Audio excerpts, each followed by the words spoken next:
Hai, Assalamualaikum and welcome to Pika Storyteller Channel. First of all, Pika nak ucapkan terima kasih pada korang yang sudi untuk klik pada video kali ini. Dan seperti biasa, pada yang baru sahaja datang ke channel ni, jangan lupa untuk terus tekan butang subscribe di bawah.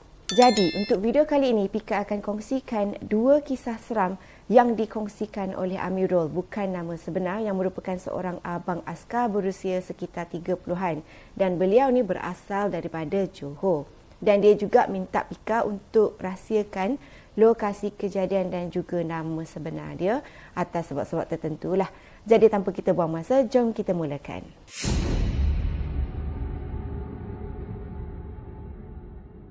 Kisah yang pertama berlaku pada tahun 2008 yang mana Amirul dan juga kawan-kawan dia ni kena pergi dekat satu camp.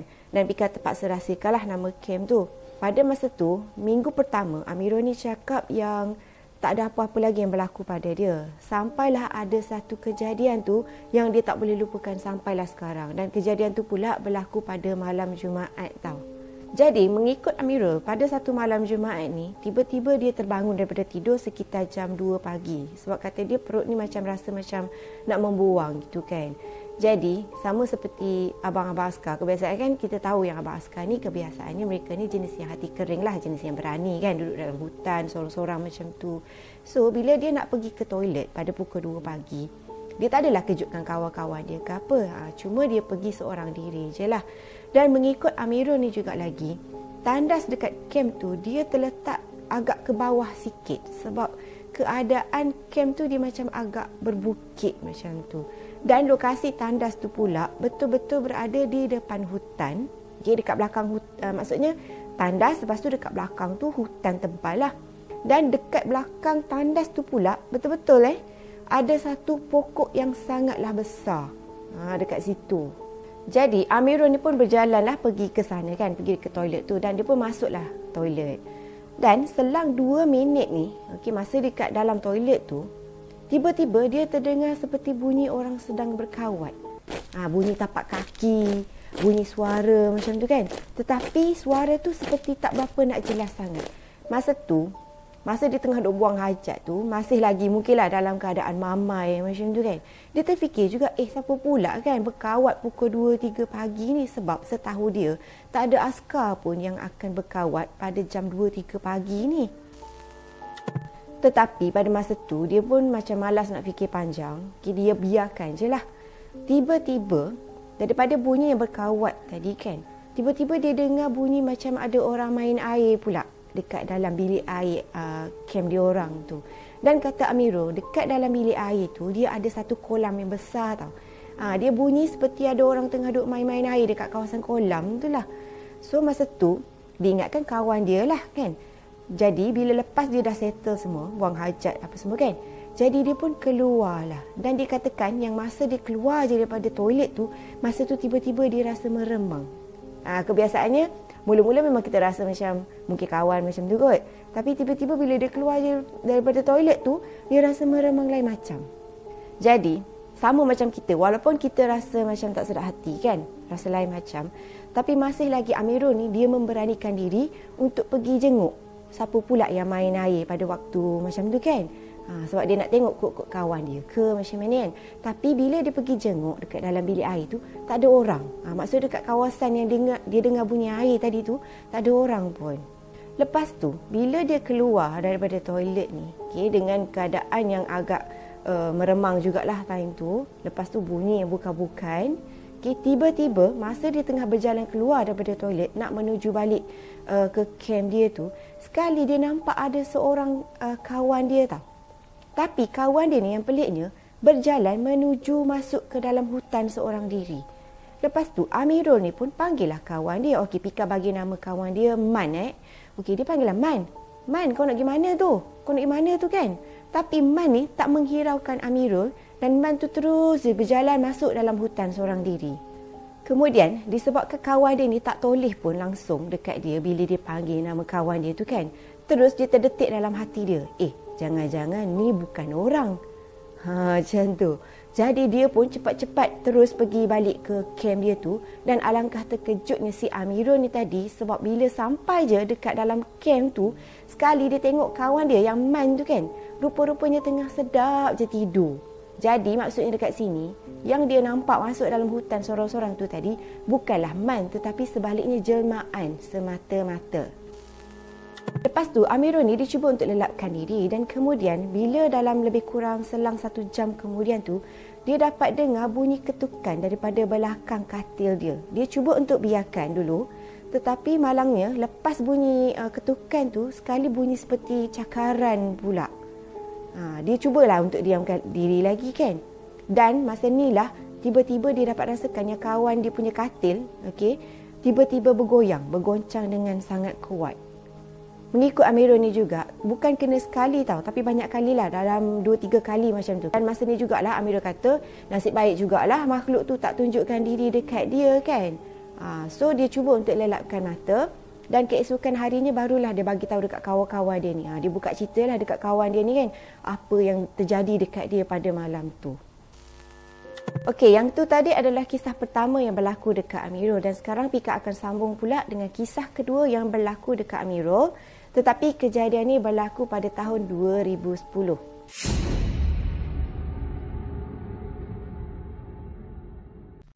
Kata Amirul, pada tahun 2010 ni, mereka semua ni kena, maksudnya grup askar dia ni kena buat satu latihan dalam hutan selama lebih kurang dalam 3 bulan macam tu. Jadi pada hari pertama, mereka sampai dekat lokasi ni lebih kurang pada jam 5 petang macam tu. Dan setiap anggota ni dia adalah platoon masing-masing kan. Dan satu platoon tu ada 12 orang. Jadi walaupun mereka ni sampai pada pukul 5 petang, tapi mungkinlah ada beberapa lagi benda yang diorang kena buat. Jadi lepas tu, lepas maghrib, barulah diorang ni mula berjalan untuk masuk ke dalam hutan lah. Dan selepas daripada mereka ni berjalan masuk dalam hutan tu, dan dikatakan yang hutan tu bukan hutan biasa tau, tapi hutan yang sangat tebal. Okey, selepas 2 jam berjalan, mereka pun berhentilah sekejap untuk rehat. So, bila diorang ni berhenti untuk rehat, masa ni mereka kenalah cek anggota masing-masing. Platoon diorang tu lah dia kena cek. Dan kebetulan pula, mengikut Amirul ni, dalam platoon dia tu ada 2 anggota perempuan. Jadi mereka kena lebih, apa orang kata, ekstra berhati-hati sikit lah.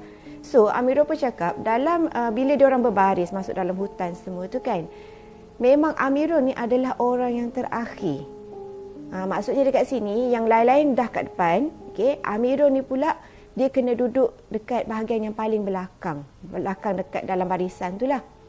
Dan dikatakan yang masa dia orang tengah duduk berjalan semua tu kan, okay, masuk hutan tu, memang dia sesekali akan rasakan seperti ada orang lain tau yang berjalan dekat belakang dia. Tapi bila dia toleh, dia tengok tak ada. Lepas tu dia teruskan lagi berjalan. Yang peliknya, yang dia katakan, bunyi tapak kaki dekat belakang dia ni bukan bunyi macam seorang tau yang berjalan belakang Amirul ni, tapi bunyi macam ada ramai yang beratur ataupun berjalan belakang dia. Dia jalan, lepas tu dia berhenti. Dia jalan, dia berhenti. Lepas tu masa ni dia cakap lah, engkau kalau nak ikut nak berjalan tak apa, tapi jangan ganggu kami. Pada masa tu jugalah dia kata daripada bunyi yang biasa tu, tiba-tiba bunyi seperti ada benda mendengus tau dekat belakang dia ni. Lepas tu, selain daripada bunyi mendengus tu, bunyi juga macam suara garau tau. Tapi Amirul ni kata, kan dalam hutan, lagipun dia tu orang yang paling belakang sekali kan. Nak lari pun tak boleh. Jadi, nak tak nak dia terpaksalah biarkan je lah benda tu mengikut. Tapi janganlah ganggu dia orang. Macam tu. Lepas tu, mereka pun teruskan lagi berjalan. Lama jugalah dia berjalan tu. Sebab dia kata dia sampai dekat checkpoint tu lebih kurang waktu subuh. So lepas tu mereka pun dirikanlah kemah seperti biasalah. Lepas tu kejadian seram yang seterusnya berlaku pula seminggu selepas diorang berada dekat dalam hutan. Pada masa tu dia dengan kawan dia ni kena pergi meronda-ronda dekat kawasan kemah diorang tu tau. Dan sekali dia ternampak dekat satu pokok ni, satu pokok besar ni, ada kain putih yang berjuntai sampai ke bawah. Masa tu dia dah rasa macam tak sedap hatilah. Tapi kawan dia pula pergi tegur. Kawan dia kata, macam lebih kurang macam ni lah, macam benda lah kain putih panjang sampai ke bawah macam tu kan. So masa tu dia marahlah dekat kawan dia ni, janganlah tegur. Sebab mungkin masa tu mereka ni sama-sama dah tahu yang tu bukanlah manusia ataupun makhluk biasa. Tapi kawan dia ni pergi tegur. Dan lagi pelik pula, kawan dia ni ambil lampu suluh, lepas tu kawan dia pergi suluh dekat makhluk tu. Dan masa ni lah makhluk tu pun terbang sambil mengilai. Dan dia katakan juga, yang dia memang ingat bunyi benda tu sampai sekarang tahu. Bunyi dia punya hilaian ketawa tu memang sangat-sangat menyeramkan. Dan lagi seram, masa kawan dia suluh tu kan, memang benda tu seolah-olah tembus tahu. Cumanya mereka tak nampak lah muka makhluk tu. Sebab yang mereka nampak cumalah baju dia sampai ke bawah. Dan rambut dia pula panjang berjuntai juga sampai ke tanah ni. Jadi masa ni, kawan dia ni menggigil sangat-sangat teruk tahu. Sebab dia terkejut dengan makhluk yang dia nampak, yang dia tegur tu. Sampaikan disebabkan kawan dia dalam keadaan yang terlampau takut, kawan dia tu sampaikan terjatuh dekat atas tanah. Jatuh atas tanah, lepas tu menggigil badan dia itu kan. Jadi nak tak nak, Amirul ni dia terpaksalah panggil seorang ustaz. Sebab kata dia memang diorang akan adalah seorang ustaz dalam kalangan askar tu. Ustaz askar macam tu lah lebih kurang. Yang tu kisah pelantun dia kan. Ada pula yang lagi satu ni pula berlaku lagi seram juga tahu. Sebab mereka kata masa diorang tengah duduk berbaris, ni cerita daripada kawan Amirul masa diorang tengah berbaris, barisan askar tu ada 3 je tahu. Tapi orang yang duduk paling depan ni, dia tengok barisan tu macam banyak gila, ramai gila askar. So, yang lagi seram, okey, Pika pun meremang Lagi seram, dia tengok depan-depan ni semua 3 baris ni manusia tau. Tapi di suluh-suluh yang dekat belakang tu, semua askar berpakaian sama. Tapi yang lagi menyeramkan, diorang semua tak ada muka. Maksudnya askar yang berbaris tu tak ada muka. Muka telur. So korang bayangkan orang yang duduk paling depan ni, macam mana perasaan dia. Sebab tengok ramai kan. Tapi sebenarnya yang manusia betul, yang 3 barisan depan ni je. Yang belakang-belakang tu semua adalah makhluk yang menjelmakan diri sebagai askar dekat dalam hutan tu. Dan mengikut Amirul, tempat tu memang satu hutan yang sangat tebal dan sangatlah keras. Sebab itu bukanlah kejadian yang berlaku. Maksudnya kejadian seram yang berlaku dekat diorang ni memang banyak sangat. Sebab ada kan Pika cakap yang dia ada 2 anggota perempuan tu kan. Anggota perempuan tu pun ada pernah kena histeria. Dan bila diorang tanya, rupa-rupanya diorang ni nampak penanggal dekat dalam hutan tu. Memang seriously, Amirul cakap dekat Pika yang banyak sangat kejadian seram yang berlaku dekat dia dengan geng-geng abang askar yang lain ni. Tapi untuk kisah kali ni, dia cuma nak ceritakan dekat Pika yang 2 kisah tu je lah. So sekarang, apa pendapat korang tentang kisah Amirul kali ni? Korang boleh letakkan komen di bawah. So seperti biasa, itu sahaja video Pika untuk kali ini. Okay, jangan lupa untuk tekan butang like, comment and share. Dan juga jangan lupa untuk subscribe, tekan butang loceng. Dan juga jangan lupa untuk follow Pika dekat Instagram Pika Storyteller. So itu sahaja video Pika untuk kali ini. Jumpa korang lagi in my next video. See you soon. Bye.